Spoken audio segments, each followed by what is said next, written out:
एकपटक ध्यान दिएर यो नक्सा हेर्नुहोस् त। यो नक्सामा केही कुरा नोटिस गर्नुभयो?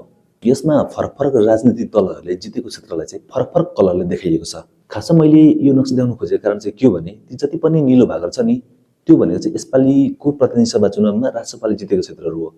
त्यस्तै गरेर त्यो हरित देखेको भागहरू भनेको नेपाली कांग्रेसले जितेको क्षेत्रहरू हो। त्यस्तै गाढा रातो भनेको एमाले, त्यस्तै गरेर रातो भनेको नेकपाले, त्यो सुन्तला कलरको भाग भनेको अर्का सम्पाङको संशोधित पार्टीले जितेको क्षेत्र हो। यो विभिन्न कलरको नक्सा देखाएर यसले के भन्न खोजेको होला भन्न लाग्न सक्छ।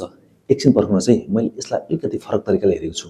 त्यो जति पनि निलो भागहरू देखिरहनु भएको छ नि ती क्षेत्रहरू भनेको सहर अथवा सहर आसपास तराईका क्षेत्रहरू या भनौँ कम्पेरिटिभली सुगम ठाउँहरू हुन् जहाँ इन्टरनेटको पहुँच राम्रोसँग पुगेको छ, जहाँको मानिसहरूमा सूचना द्रुत गतिमा पुग्छ, कम्पेरिटिभली शिक्षित मानिसहरू बस्छन्। त्यो भागहरूमा राष्ट्रपालले निकै सजिलोसँग जितेको देखिन्छ। यो नक्सामा एकचोटि हेर्नुहोस् त, पश्चिमतिरको दूरदराजको पहाडी भागहरूमा केही हरियो केही रातो भाग देख्नुभयो होला।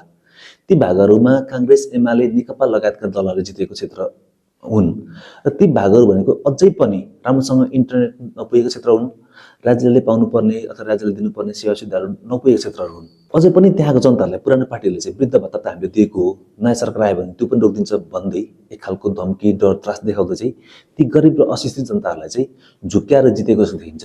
हाम्रो पहुँच माथि माथिसम्म छ, पार्टीको सङ्गठनमा बसेन भने भोलि साह्रो गाह्रो पर्दा कसले सहयोग गर्छ? सहर बजार आसपासका मानिसहरूलाई त झुकाउन सकिँदैन, त्यो फर्मुलाले सुगम ठाउँमा बस्ने मान्छेलाई त काम गर्दैन। फेरि यतापट्टिको यो पुरी पहाडलाई नियालेर हेरौँ त, त्यहाँ पनि कांग्रेस र एमाले राम्रो नतिजा निकालेको देखिन्छ। यसमा केही कारण त्यो अघि मैले भनेको पश्चिम पहाडमा जुन तरिकाले काम गर्यो त्यही तरिकाले काम गरेको हो।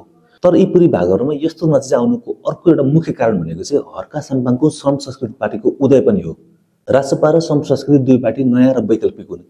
यी दुवै पार्टी एक आपसमा नमिल्नाले यसको नाजायज फाइदा चाहिँ त्यही पुरानै कांग्रेस एमाले उठाएको देखिन्छ।